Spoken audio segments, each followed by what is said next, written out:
Good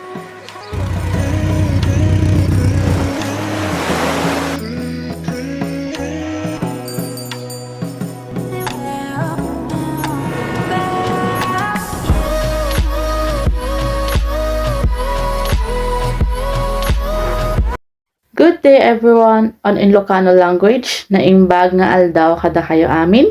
I am Eileen Jail Tubera, but you can call me Eileen for short. And I will be your virtual tour guide for today. And on behalf of the Hawaiian Travel and Tours, I would like to welcome you that they oftenly affectionately called LU and known as a surfing capital of the North and the Garden Coast, La Union. Let's watch a short ABP before we begin our adventure. So, we decided to go on a trip during the long weekend, and this is how it went.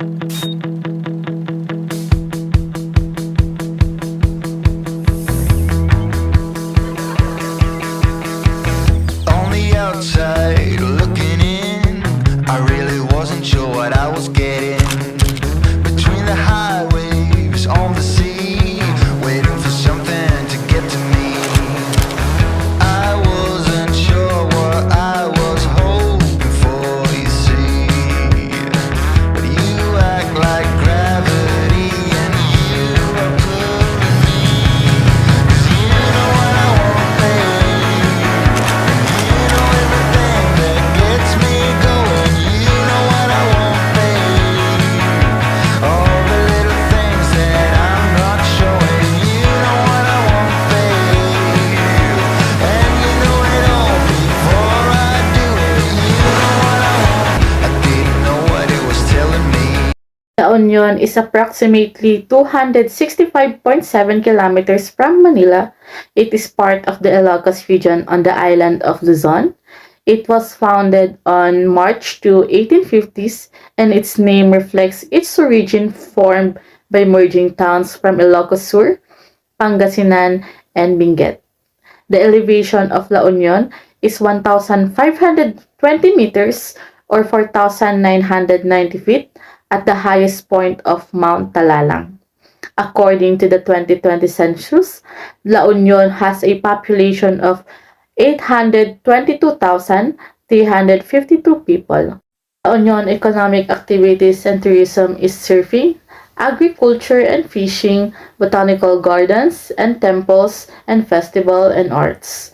La Union has a total of 576 barangays, which are spread across its 10 municipalities and 1 city, with Honorable Mario Eduardo Ortega as the La Union Governor.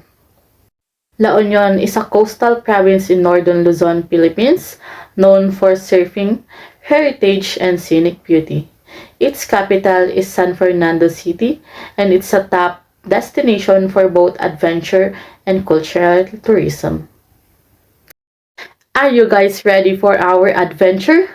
Let us now proceed to our first destination, which is the Baluarte Watchtower in Luna. Our journey begins in Luna. Here stands the Baluarte Watchtower, built in the 80s during the Spanish era.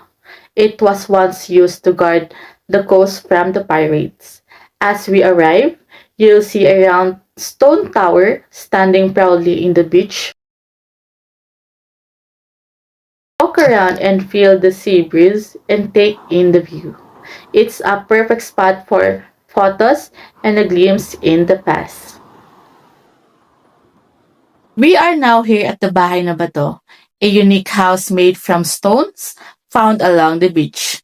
It's famous for its stone carvings and peaceful seaside settings.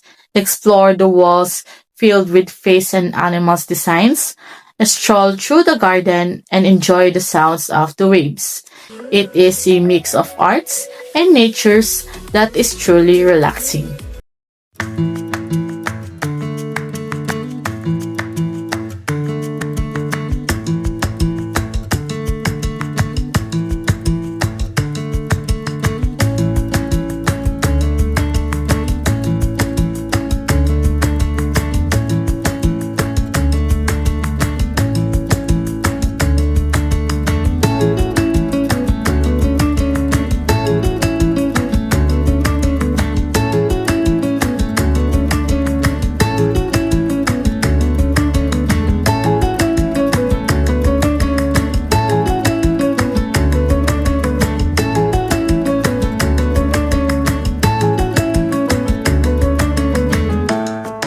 Let's now move on for our last destination, which is the Tangadan Falls in San Gabriel.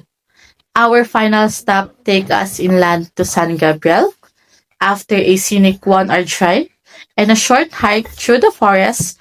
We reach the Tangadan Falls. These tall, beautiful waterfalls became a popular in the early 20s and is now a top ecotourism spot in La Union. Swim in the cool water, take photos, and enjoy the peaceful sound of nature all around you. So that's the end of our tour. Thank you for visiting La Union. From Bangar to Luna to San Gabriel, we've explored history, arts, and nature. We hope you enjoyed this virtual tour and maybe one day you will visit in person.